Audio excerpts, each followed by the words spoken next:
তো আজকে যেটা নিয়ে আলোচনা হবে সেটা হচ্ছে সাংস্কৃতিক সমন্বয়, যার প্রথম পর্বই হচ্ছে ভক্তি আন্দোলন বা ভক্তিবাদ।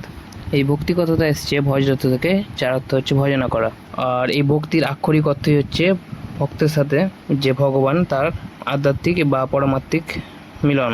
প্রথম দিকে দক্ষিণ ভারতে এই ভক্তি আন্দোলনের প্রসার ঘটেছিল এবং পরবর্তীকালে বিভিন্ন ভক্তিবাদী সাধকের মধ্য দিয়ে উত্তর পূর্ব ভারত এবং পশ্চিম ভারতে এর প্রসার ঘটে। তো দক্ষিণ ভারতে সর্বপ্রথম আলবার এবং নায়না সম্প্রদায়ের আবির্ভাব ঘটেছিল এবং এরাই প্রথম ভক্তিবাদ নিয়ে আলোচনা করেছিল। আলবার সম্প্রদায় ছিল বৈষ্ণব ধর্মাবলম্বী, নায়না সম্প্রদায় ছিল শৈব ধর্মাবলম্বী। তো নায়না সম্প্রদায়ে মোট 63 জন সন্তের নাম পাওয়া যায়, যারা শৈব ধর্মের উপাসক ছিল।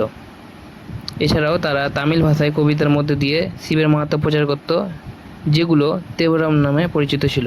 তাছাড়া বৈষ্ণব সম্প্রদায় বা উপাসক ছিল আলবা সম্প্রদায়। এই আলবা সম্প্রদায়ে মোট 12 জনের সন্তের নাম পাওয়া যায়। তো শৈব ধর্মের কিন্তু আবার দুটো সম্প্রদায়, একটা হচ্ছে লিঙ্গায়ত, একটা হচ্ছে নায়না সম্প্রদায়। আর বৈষ্ণব ধর্মের দুটো সম্প্রদায়, একটা হচ্ছে আলবার এবং একটা হচ্ছে অদ্বৈতবাদ সম্প্রদায়।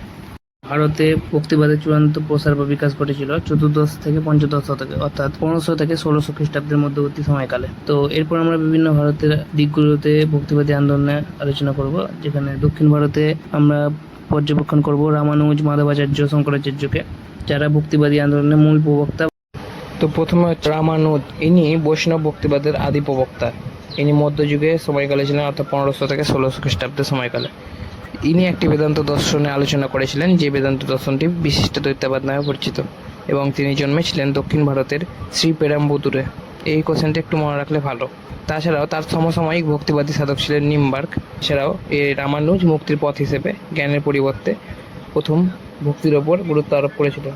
তাছাড়া তার অন্যতম প্রধান শিষ্য ছিল রামানন্দ, যিনি পরবর্তীতে উত্তর ভারতে এই ভক্তিবাদী আন্দোলনের প্রসার ঘটিয়েছিলেন। শঙ্করাচার্য, যিনি হচ্ছেন অদ্বৈতবাদের প্রবক্তা এবং তিনি হচ্ছেন এই ভক্তিবাদের প্রাণপুরুষ, অর্থাৎ তার হাত ধরে ভক্তিবাদ সর্বাধিক প্রসারিত হয়েছিল। তিনি বলেছিলেন ব্রহ্মসত্য, জগৎ মিথ্যা। তার মতে ঈশ্বর এবং জগৎ অভিন্ন, যার জন্য তার মতবাদ অদ্বৈতবাদ নামে পরিচিত ছিল। তার রচিত কয়েকটি ভাষ্য বা গ্রন্থ হলো শারীরিক ভাষ্য, তাছাড়া হচ্ছে বিবেক চূড়ামণি।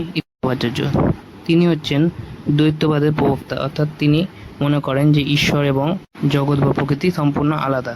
তিনি পূর্ণপ্রজ্ঞা বা আনন্দতীর্থ নামে পরিচিত। তার উল্লেখযোগ্য একটি গ্রন্থ হলো সর্বদর্শন সংগ্রহ।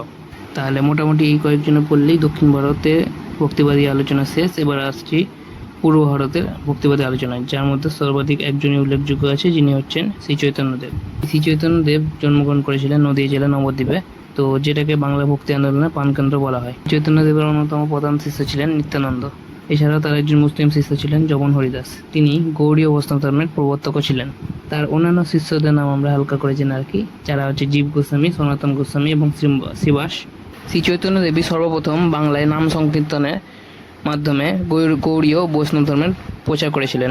এছাড়াও শ্রী চৈতন্যদেবের যে দর্শন আছে সেটি অচিন্ত ভেদাভেদ নামে পরিচিত।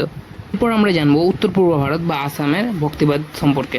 এই আসামে ভক্তিবাদী সাধক একজনই ছিলেন, যিনি হচ্ছেন শ্রীমন্ত শঙ্করদেব, অর্থাৎ এই একজনকে পড়তে হবে আমাদের। শ্রীমন্ত শঙ্করদেব কিন্তু বৈষ্ণব ধর্মাবলম্বী ছিলেন এবং তার ধর্মমত মূলত গীতাকে কেন্দ্র করে গড়ে উঠেছিল। তার প্রচারিত ধর্ম একশরণ ধর্ম নামে পরিচিত ছিল এবং এই ধর্মটা আসামের বলতে গেলে 60% হিন্দুরাই কিন্তু এই ধর্মটা মেনে চলতো। এবং তার কিছু রচিত গ্রন্থগুলো মনে রাখতে হবে, যেগুলো হচ্ছে গুণমালা, ভক্তি প্রদীপ, হরিশ্চন্দ্র উপাখ্যান প্রভৃতি।